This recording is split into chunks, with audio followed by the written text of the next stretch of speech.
Hello, everyone, and welcome to WNTT Entity Theatre's podcast, All Things Theatre.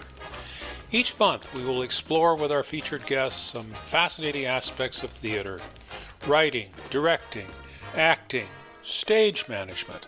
Well, all things related to theatre. This is Roger Voigt, and I have the privilege of hosting this podcast series. We will premiere a new show for you to enjoy with your morning coffee on the first Sunday of each month. If you miss a Sunday, no problem. You can listen to any of the podcasts from the past year by going to EntityTheatre.com and clicking on Podcasts in the primary menu. You can also leave comments there, including your ideas about making the podcast better and what you'd like to hear about on a future podcast. So, without further ado, let's get started with our featured guest this month.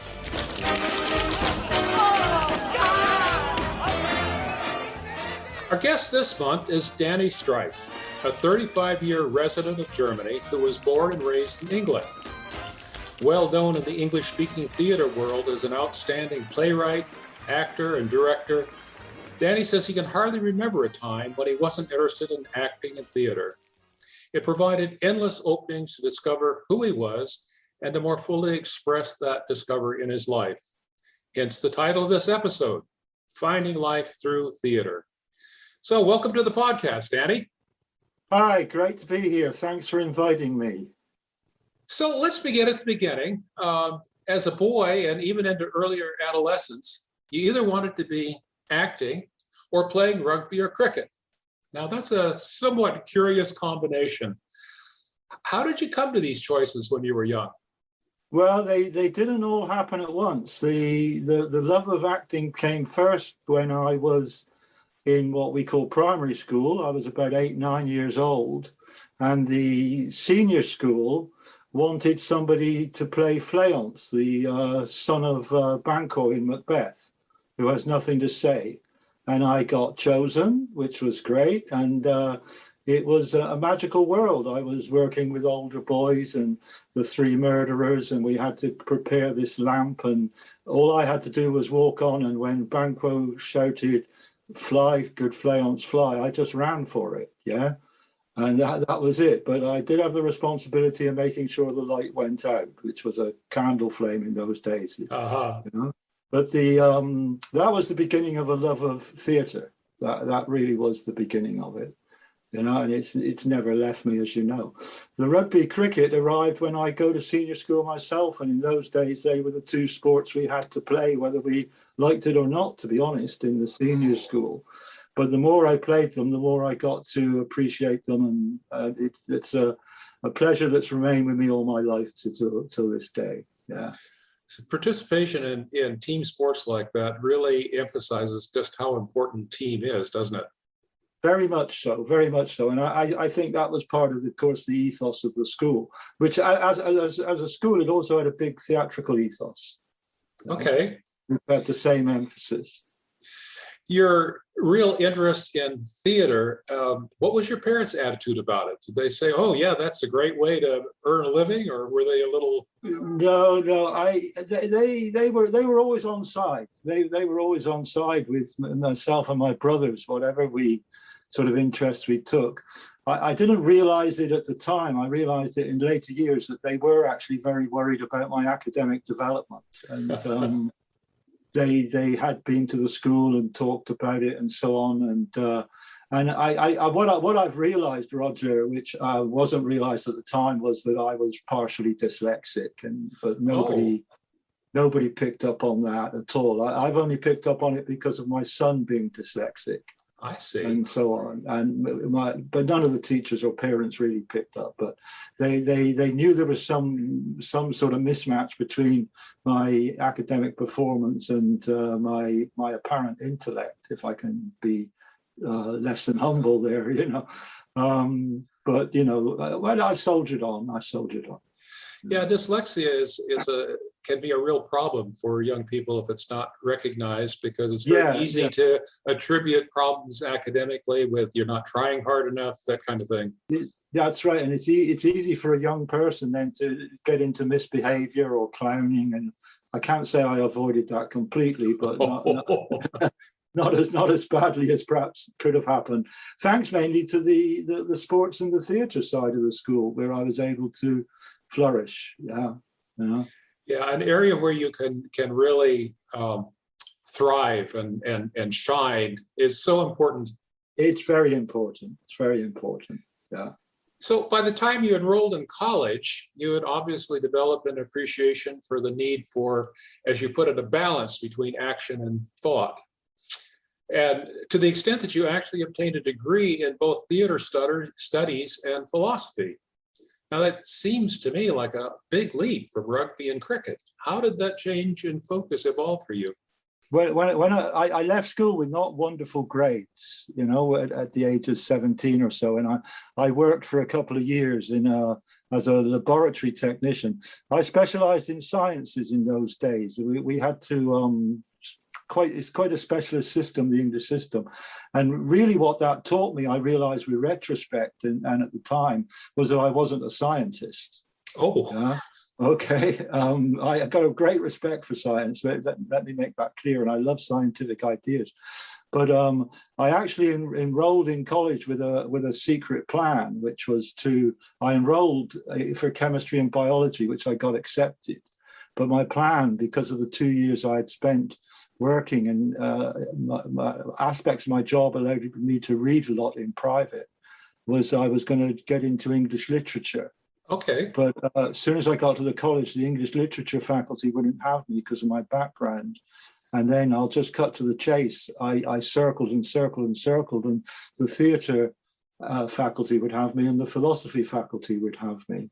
And there's lots of little meetings and a bit of joined up thinking going on there. And I'm grateful to this day that the college, which was part of the London University setup, they had a tremendously, and if one of them is listening from that generation, attitude to flexibility of development. And nobody put any hurdles in my way. They encouraged me to follow my inclinations. Your first foray into founding a theater group was the Kent Players, which I guess was named after the school you were working at while you were with the British Forces schools. What did you learn from that experience? Anything you'd like to share with us from that time? Yeah, it wasn't my first foray into theatre, of course, but it was my first sort of being the founder of a group. Right. And it was quite a close community, the school community. And I think what it taught me was how if you sort of get the dynamics right, not only amongst the participants, the technical side and the actors, how well a close-knit community can thrive creatively, although they weren't professional actors, they were professional educators, and how the wider community will buy in when they begin to sense a meaningful project, or a project that is really sort of taking off and offering, not sort of looking inward all the time, but offering much to many people at many different levels, i.e. the audience, I suppose. But and that's what that taught me. I only did it for 2 or 3 years because I then changed schools, and I had a different role altogether in the school I went to. And then there's a pause until I get to Munich, although I'm still active in theatre. In terms of perhaps things not to do when you're starting a new theatre company, anything in that category? Yeah, don't do it. I learned this starting Entity, but I had sensed it with Kent Players, but that was a different sort of species, so to speak. I would say to anybody thinking of starting, don't start until you form a business team, what doesn't occur to us as creative people sometimes, Yes. Yeah? And yes. that was the best bit. I should mention that, of course, when I'm not the sole founder of Entity. It was co-founded, actually. I co-founded it with a lady called Alison Mackenzie, but it was she that picked up on that and insisted on it. So we formed, and my wife became the chairman of the business committee, and we looked for two or three people who had sort of financial business experience to bring to the managing of us in terms of ticket sales, publicity, and the finances. And that was the best move I ever made. I didn't make it. I didn't make it. Yeah, sometimes success is luck in picking the right person to do a needed job, isn't it? Yeah, and trusting them to do it. Yes. I used to attend business meetings, but I used to be a silent participant. You know, I trusted them explicitly.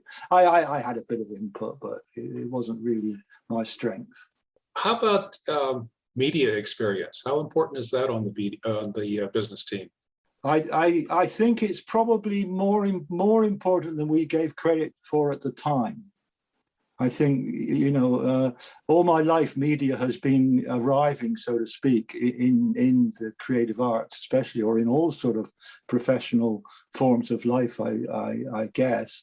But it's sort of in the last 30 years or so, it's arrived with a vengeance. And I don't mean vengeance as a negative there, because it's a terrific boom to many of us in many ways. But you do need more and more experience with moving around the maze of media that there is these days. And I don't think of myself as myself as personally equipped to say, as you know, you'll probably get onto them. If I compare myself to Beth and Cassidy, who I work with very closely in the group we've got here in England, that they move around the media just because they were born into it. Okay. You know? Yeah. But we didn't. I don't remember that ever being a priority. The media we were thinking of was getting ourselves into the local press in Munich and that sort of level of media. Right. It wasn't such a sort of online media presence that we were looking for.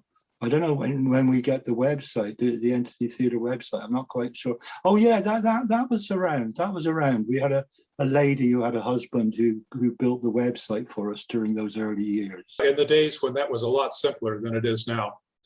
I guess. I don't know how simple it was. I don't know how I know it's complex.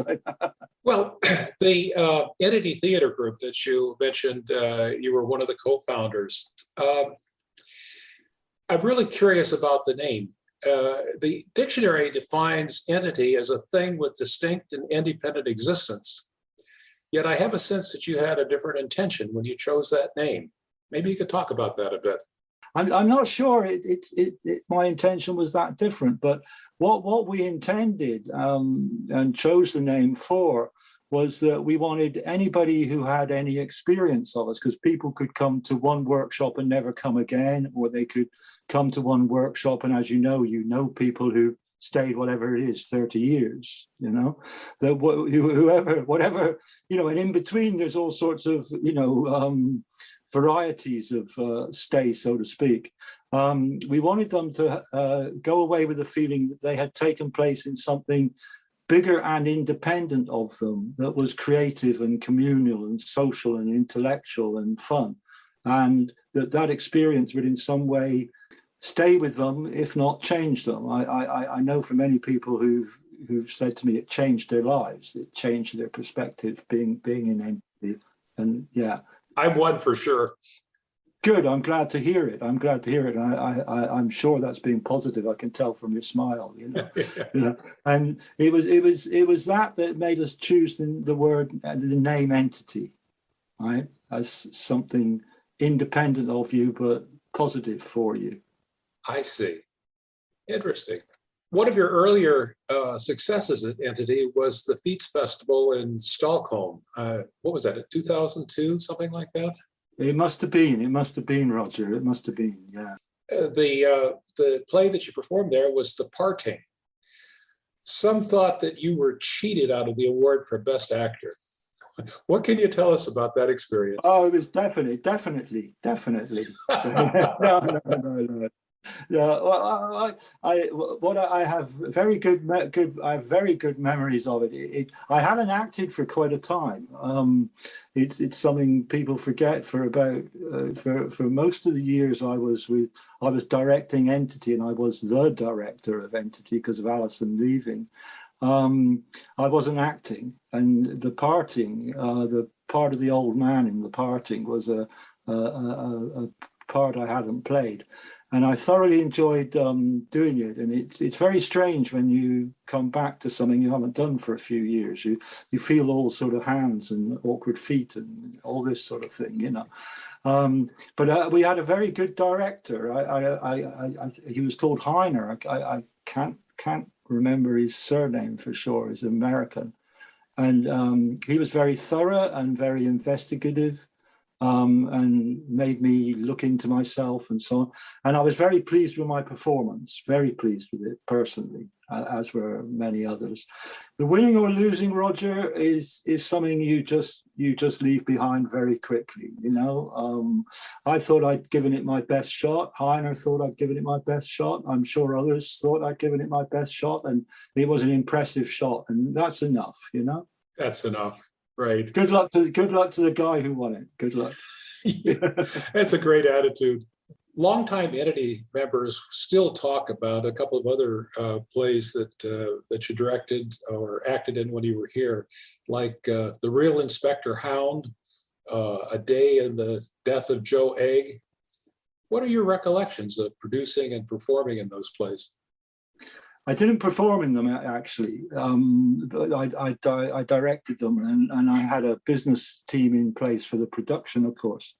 I remember them with great affection because the Inspector Hound was our inaugural production after everything we've been talking about and our thinking and our theories and our workshops and everything.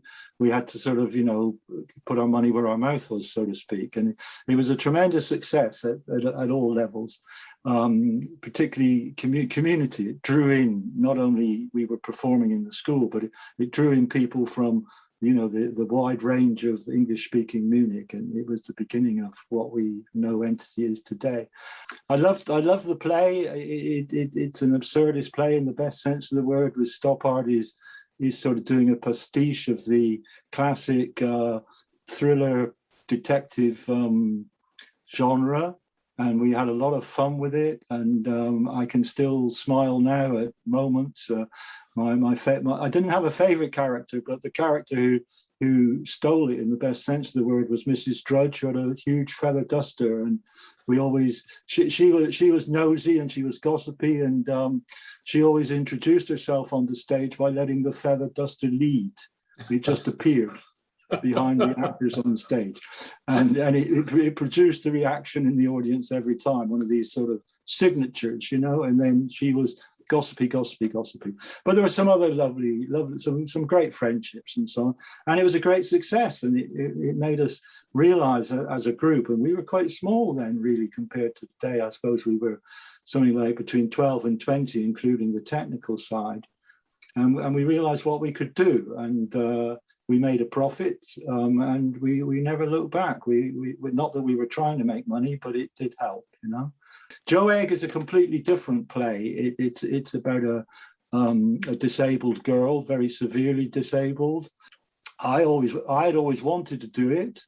It raised eyebrows in the best sense of the word, skepticism amongst friends. They weren't sure about it because it has a sort of a blackish comedy running through it that the father uses to protect himself from the reality of what he's dealing with. Not that he's a bad father, he's a good father. And I like this balance. I always like this. I don't know if it's a bit of an English thing. We're very fond of dry humor and black humor, and we sometimes use it to investigate serious issues. And it's sort of like a double-edged sword.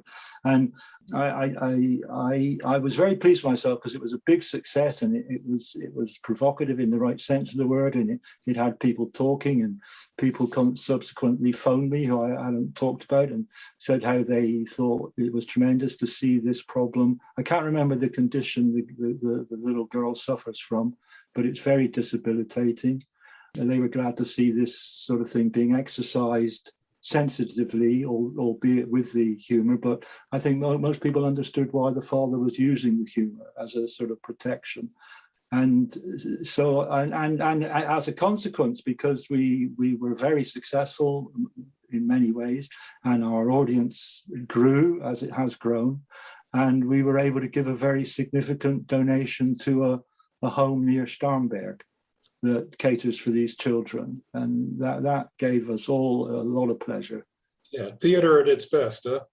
I think so, but we kept going, we kept going. Sometimes you have to be willing to take risks, I guess, as a theater. Yeah, company. And not worry about, not everybody will be happy with this. That is around you. I think every production has a risk element, that is this going to work? I think the play that I took the biggest risk with, and I'm not sure to this day it worked, was a play called The Air Pump by a lady called Sheila. I can't remember it, but it's about very early, I was going to say Victorian, I think it's a period before that very early Victorian personalities who were very, very scientific and they investigated ideas and were always exploring ideas. Forget who was of this ilk, the sort of Victorian Renaissance man, Victorian in many ways, various goings on in his household, and it's a sort of I love it as a play. I think it has a lot of things, especially this combination of character and idea and dilemma and skullduggery and all sorts of things going on. It became, sadly, I tell you, it taught me something. It became, yes, sad is perhaps too heavy a word. It was very well done, and there are people there to this day who will remember it well. And I was very pleased with the result. But we found it a very difficult sell at the business level. And this was because it got, and it's something I've said to groups since, that you can put up as many posters as you like and get the press you want in advance, but you've got to get the whispering campaign right. The whispering campaign. And it's the level at which you, starting with the cast or me, as director, it's what you are saying about the play in social situations, in casual situations, and so on. And I think what was getting said was, this is a difficult play. This is a scientific play. Uh-huh. And that was sort of going out like wavelets, across our audience base. People who, and we didn't sell it. We did all right. We did all right, but we didn't sell it like we'd sold other plays.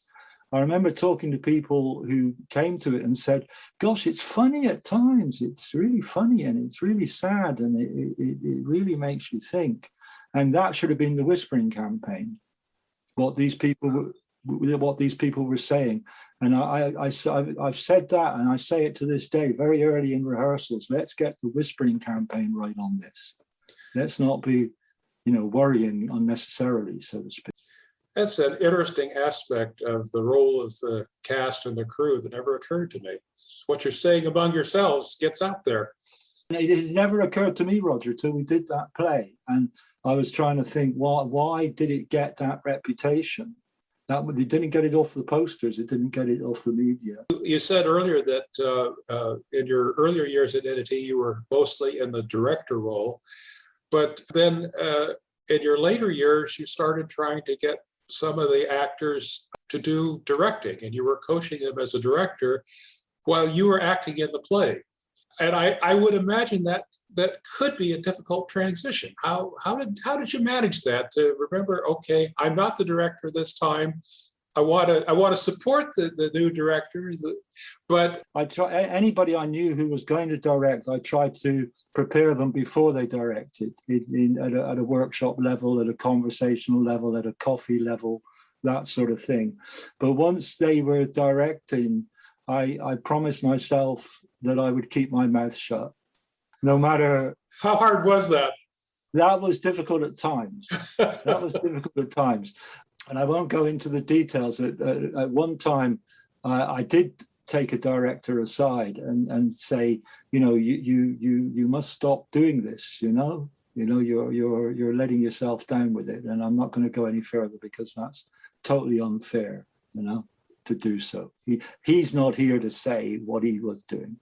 Yes, right. He might, if he sees the podcast, remember who it was, and he can phone me. And we're still. I'm not going to say any more. Yeah, fair enough. Obviously, you've brought joy, passion, and a tremendous sense of team to all of your theater work. And several people have also mentioned that you could be rather hard and tough with those who missed rehearsal or did things that hurt the cohesiveness of cast or crew, or generally bringing less than their best to the production. How do you manage that balance? The forgiving of honest mistakes while still being clear that half-hearted effort just isn't acceptable. I take the point well, because I was, although perhaps the word hard is a bit harder than I would have liked, but I won't worry about I mean, okay. I think, Roger, a lot of that was in what I'll call the entity process that we designed, that it sort of anticipated that sort of thing, because I don't know quite how it runs now, but at the time we had open workshops for about 6 to 8 weeks, and anybody could come to open workshops for 1 or 2 or 3 or whatever they wanted. And during them, it was made clear to everybody coming to them, come by all means, have fun, develop yourself, do what you want to do with this process. But there is coming a time when we have closed workshops, and we only want people to come to closed workshops who are committing to production. I'm not worried about your level of talent, I'm worried about your level of commitment at this stage. So then we closed the workshops for about another 4 workshops or 6 workshops. And the only people who came to that were people who wanted to be in a forthcoming production. They didn't know that production, okay?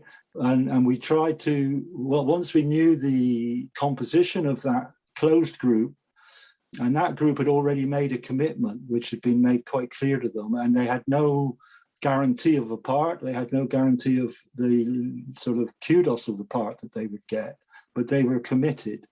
And apart from 1 or 2 exceptions, they lived up to that commitment. We then chose the play and tried to choose it in mind of the people, but there's a limit to how much you can squash a play, so to speak, to do something it's not meant to do.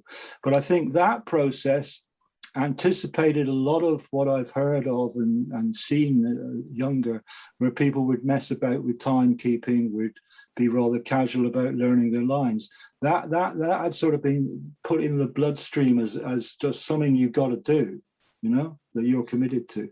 So I had very little trouble with somebody, for the most part. If somebody was just late once, I had very little trouble, to be honest. I think my firmness was anticipated, so to speak. And that's the best kind of firmness. That said, there were 1 or 2 people.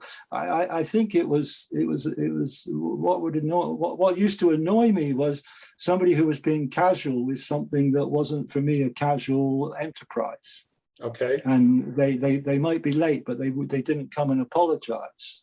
And I would say to them, the 1 or 2 people, I was never hard on somebody with a genuine excuse. If somebody phoned me and said, this is happening in the family or something like that, I can't make it, I was never hard on that.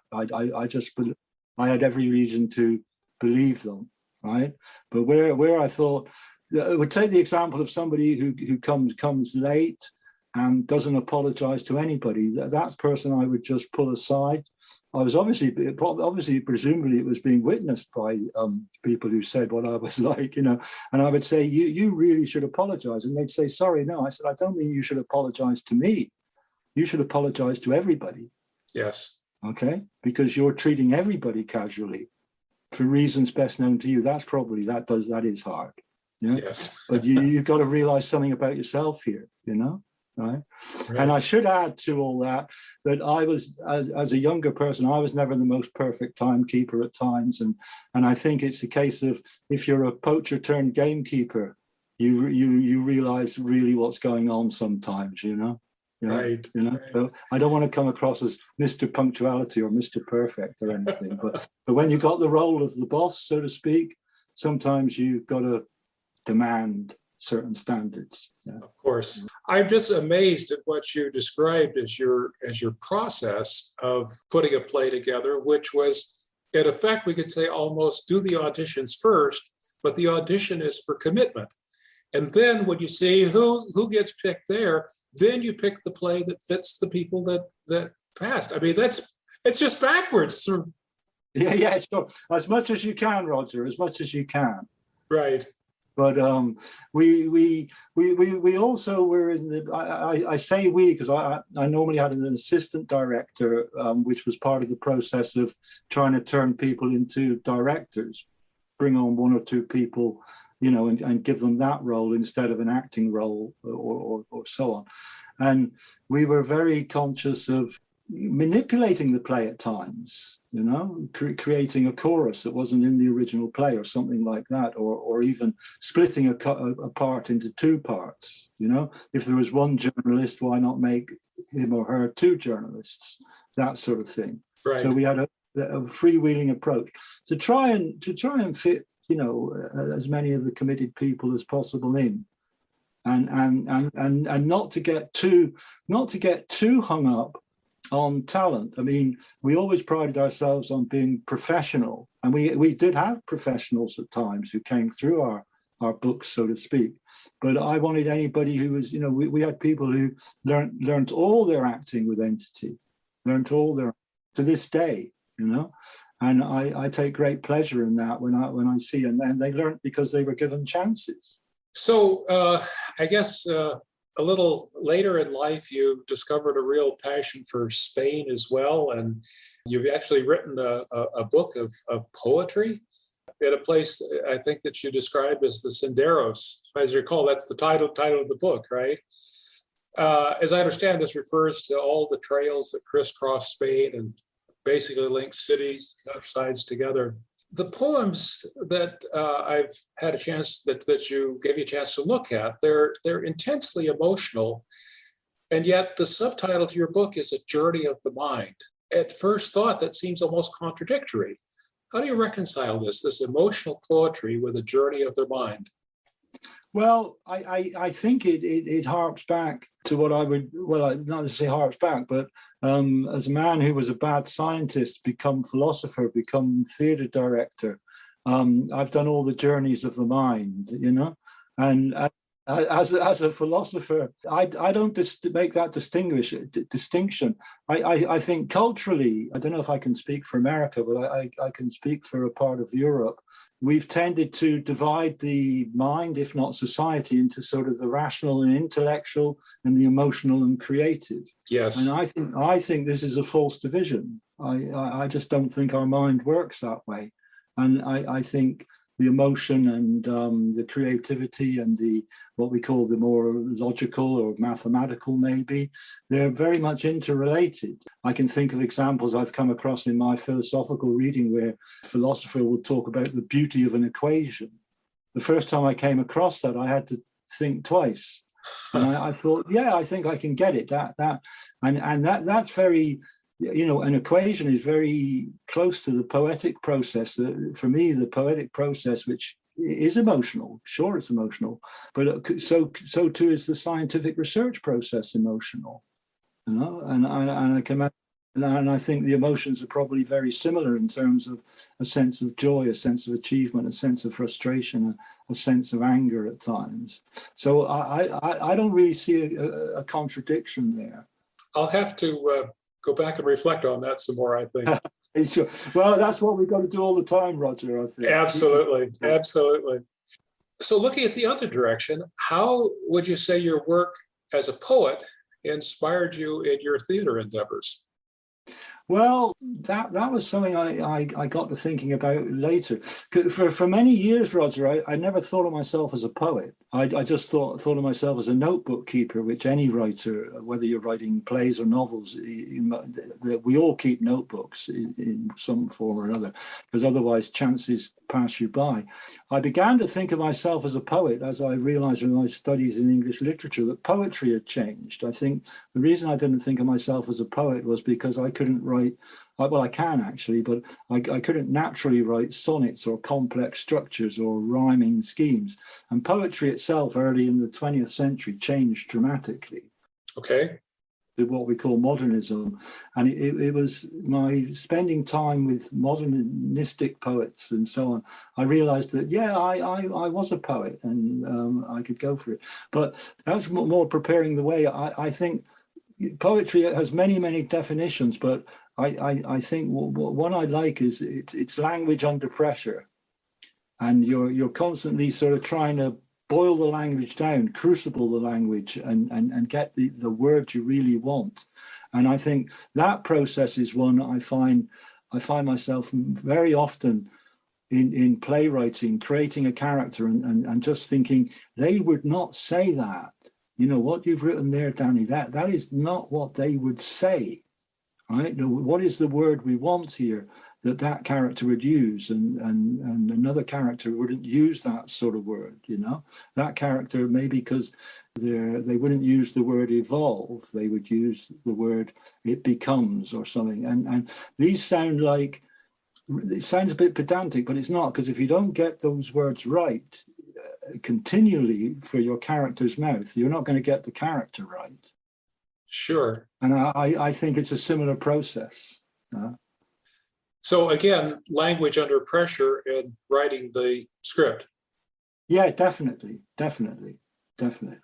Interesting.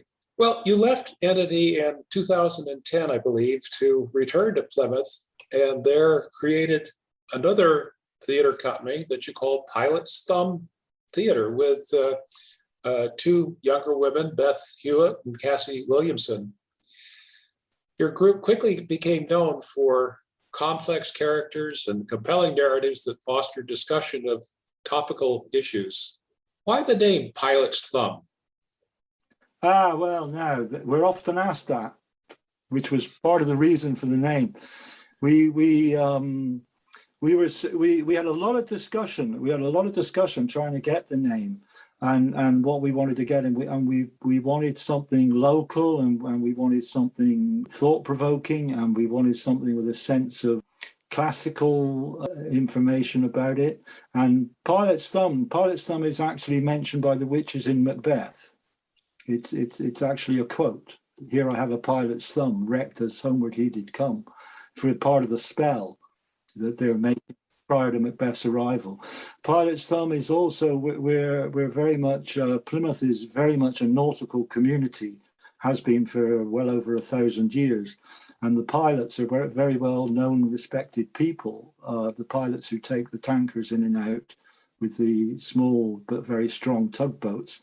And the last signal they give is a pilot's thumb to the skipper on the bridge that the cables are free and so on.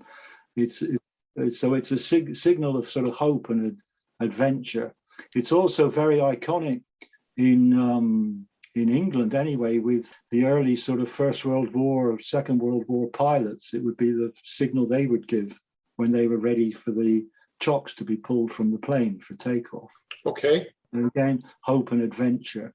And finally, we felt it would be a name that people would never forget. They would always be wondering, as you've just asked, they would always, and I've been asked many times why that. It was pointed out to me not so long ago that when I explained just what I've explained to you about our thought process and then never forgetting the name, also pointed out to me it's actually the pilot's thumb is the bomb, what he uses to shoot and strafe in action. Fair enough.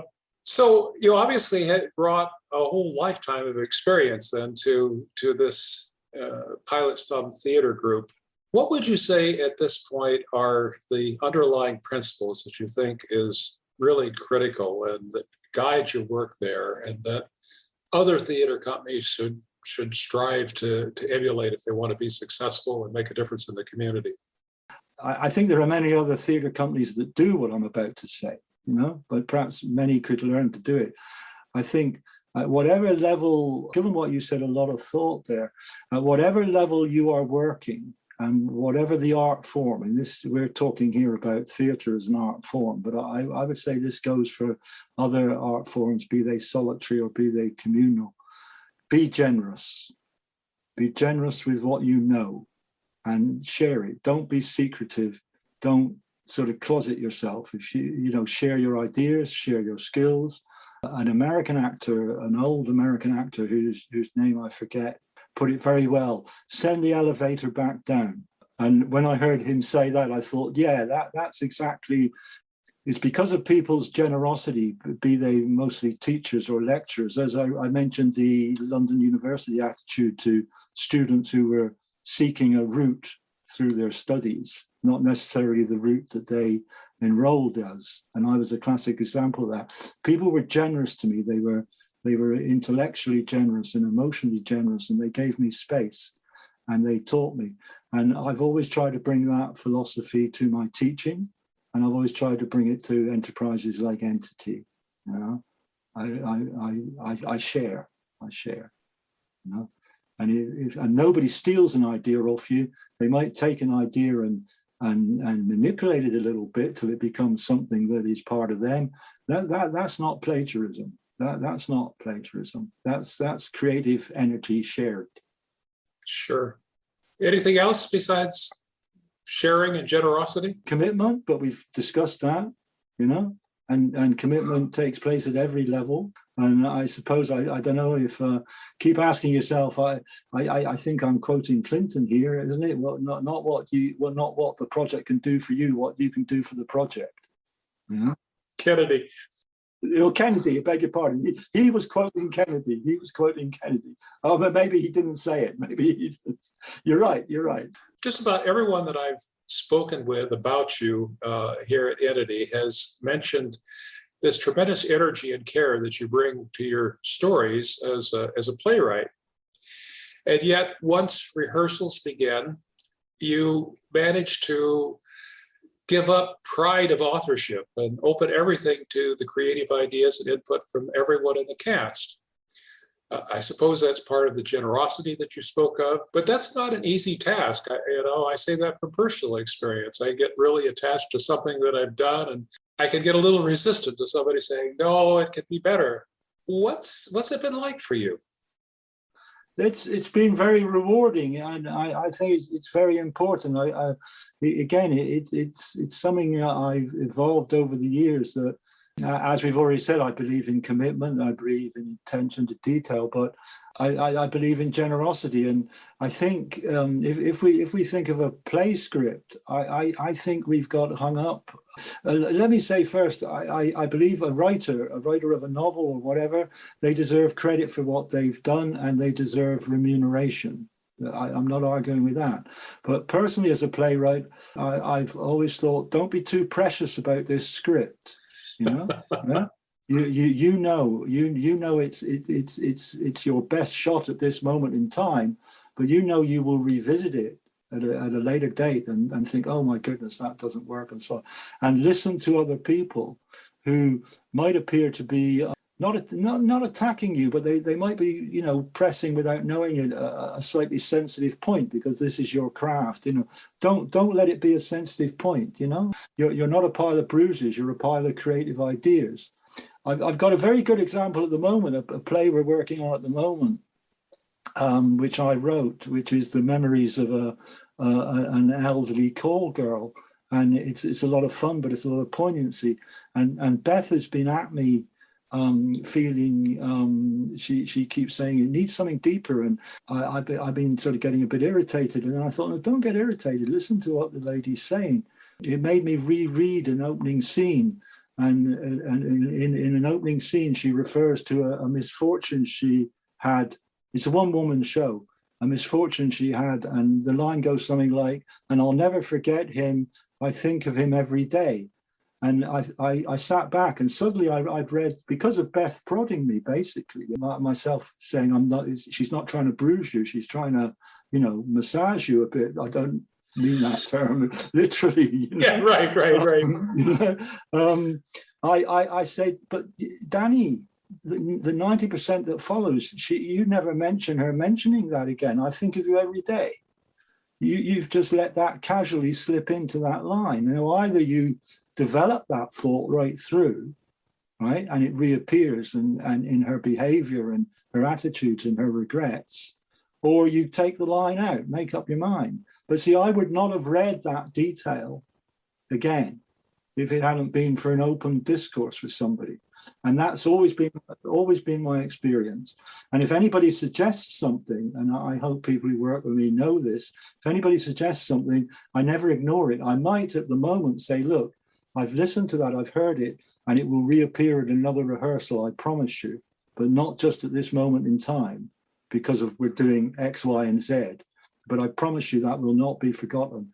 And I've never, ever had an idea that I've always tried it out or allowed the person to present it, and we've tried it out together or whatever, that we've not benefited from.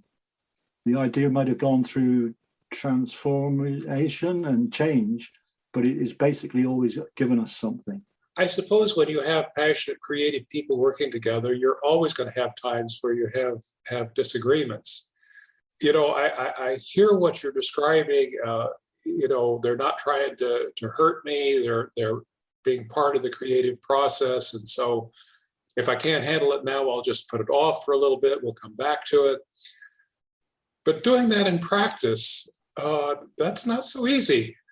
No, it's not. It's not. It's like all these things. I mean, if there's a young director listening, I would hope they're taking ideas like that away. But don't be disappointed if you suddenly find yourself a bit short-tempered with somebody, you know, because we're humans, and it's been a lifetime. And I'm a man in his early 70s, and I think I know I don't know everything by a long shot, but I think, you know, some of the wisdoms I've been lucky enough to develop were developments. They didn't happen overnight. I think a lot of avoiding conflict is in the process, and the process I talked about with punctuality and commitment. Okay. You know, that you develop the process from day one. Now that's not so easy for some directors. That they just almost get a cast of 5 or 6 people. They start working at the first rehearsal. And I think you've just got to get the framework of rehearsal right. That a rehearsal is a rehearsal. It's not a coffee quatch thing for an hour and then a bit of rehearsal. When I've had situations like that, I've always, you know, if the rehearsal started at 6, I would always be there at 5:45. And the first actor who arrived, I would start working with them straight away, just working, sitting on the stage. And so that the other 5 or 6 actors, as they arrived, walked into a working atmosphere.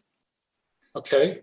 After about 15 minutes of that, and then invite one of them. So we're working. Then we have the stop and the little chat about what's going to happen, right?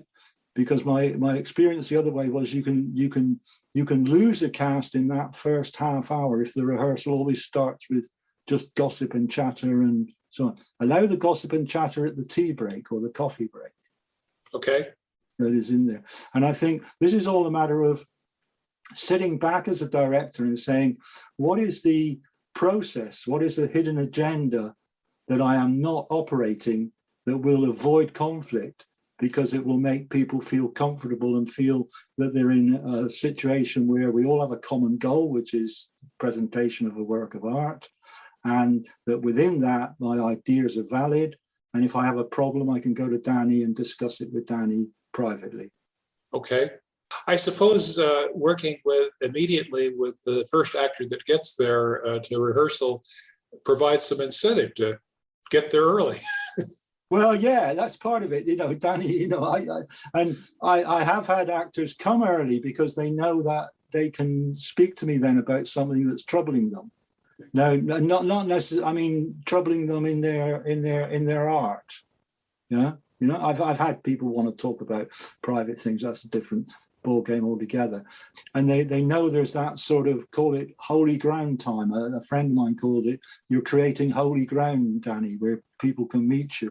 And that's actually a term I first came across in teaching, creating a sort of holy ground between you and the students, which both can comfortably enter and know the parameters of it. Well, we've been focusing a little bit on the serious side. I'm sure there's also some really funny stories from your work as well. One thing that occurs to me is, you know, you and I are both of the same generation. We're not that different in age, and the actors, for the most part, that we're working with are at least a generation and a half younger than us, if not more. I suppose that has led to some funny conversations, yes? Yeah, I guess it has. It's always hard to think of funny moments, but I think back with great affection, and it's current affection, that I think I've always been aware of a strong vein of good humor in rehearsals and working with people, born of banter, really. And I think the ability or the confidence to feel that you can say things that could in other contexts be misinterpreted, like, you know, what I get with banter with Beth and Cassie a lot is ageism. I call it ageism, you know. Yeah. Right? They call it fresh air, you know, and that sort of exchange, yes, which could be totally misinterpreted if you don't watch it, if it was another situation. But I think of all the things we've been talking about, from, you know, generosity to discipline to, you know, that confidence of being able to take the mick out of somebody else, you know, and know that they won't be hurt by it, you know. Yeah. You know, if things are, Cassie or Beth, it's been the last 10 years I've been working with them. We're a very small, intimate group. If they do something a little stale or wrong, I'll say, "Oh crikey, it's come to this." You know, I'm 70-year-old. I'm 70 years old, and I've worked with the best in Europe, and now I've got to put up with this. You know, and it just explodes. It just explodes the ice, for want of a better term, and it explodes the situation and gives us all a chance to sort of dust down and you know, come at it again. You know. Right? Sure. And they're equally capable of giving as good as they get in terms of, you know, it's the trouble of having a director who's past it, you know. Oh, it sounds like a wonderful working relationship, though. Yeah, well, I hope Entity remembers the humor as well, or those who are still there that worked with me. Yeah. Well, this podcast will remind those who came after you left, for sure. Beth said I should definitely ask you about the egg breaking at the Rondo Theatre in Bath. What was that about? I think Beth heard that was coming. Yeah. That's nothing to do with banter. That was a funny incident. That we were doing a play, a very good play called Touched, which we actually wrote together, which we don't normally do. I tend to be the majority writer, so to speak, although Beth comes a close second to that. In this play, the elder character who I was playing is trying to cheer up a situation, and he produces an egg, or he picks an egg out of a saucepan, and he says, watch my hands, and he's trying to get his daughter, who's a woman in her 20s, to remember their childhood, and he sort of makes the egg disappear in his hand and puts one hand behind his back and so on. And she says rather sourly, "It's in the hand behind your back," which has a lot of reverberation because he's sort of failed to sort of joke her out of a certain feeling. We did quite a tour with it. We did it quite a few times around the West Country, and we took it up to Bath. And what I never did was I didn't change the egg for some reason. Every time I packed my bag, it was the same egg. Oh no! You know? I don't know how it got. Oh yeah, that's right. He would do the trick, and then when it fell flat, he would put the egg in his pocket. And for some reason, it didn't. This particular time, when we got to the Ronda, I was changing and putting on. He was very sort of scruffy and letting himself go. And I was putting on my trousers, and the egg, for some reason, I hadn't even taken it out of the trouser pocket from when we packed before. And as I put on the trousers, you felt it break. Oh no! And it didn't just break. This was about 10 o'clock in the morning. We had the theatre for the day for everything we wanted to do set up. Yes. Well, you know, the stink was incredible, absolutely incredible. You know. And we were changing in the same sort of space. There was just the three of us in the play, and they went sort of silent, thinking I'd had an accident of some sort, you know. And this was totally beyond banter, you know. If I'd had, you know, sort of Durchfall or something, you know, and was actually about to, you know, collapse or whatever, and they were both sort of choking on the smell of it, but very concerned. And then we realized, well, I realized what it was, that this thing was soaking out of my pocket and was a couple of months old, you know. And we spent the rest of the day actually rehearsing in freezing conditions because we had to open every door and window of the theatre because it stunk. It absolutely stunk. You couldn't have got an audience in at 10 in the morning, and we just managed to get them in at 7 in the evening. But it's remained a bit of a joke, which they will mention at times, you know. Oh, yes. Because, you know, I never, I can lose my temper, but it happens very, very rarely. I mean, you're talking about a 5-yearly cycle.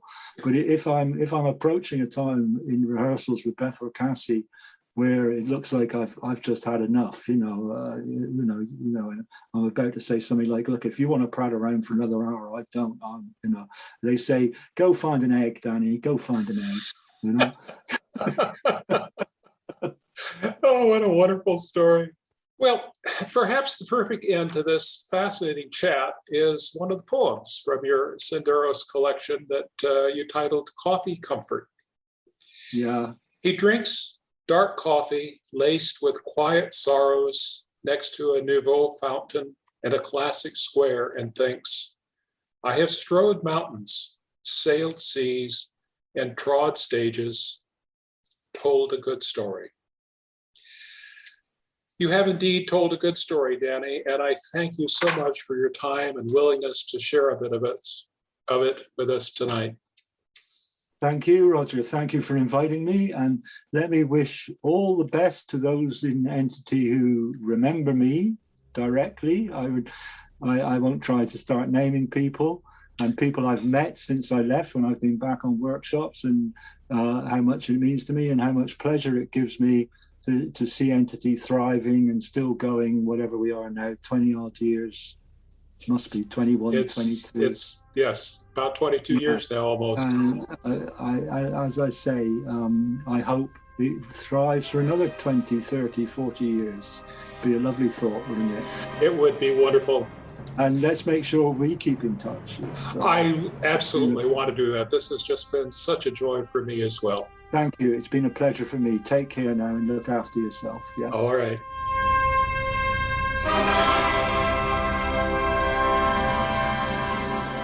This has been a production of WNTT Entity Theatre. Remember to tune in again on the first Sunday of next month for a new episode of All Things Theatre. Tell your friends about this great program and let them know they can listen to past podcasts at any time.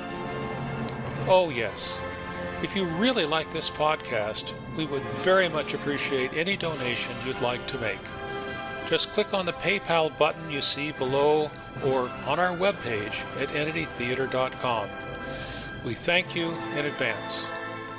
So, this is your host, Roger Voigt, saying goodbye for now, and until next time, when we will again talk about all things theater.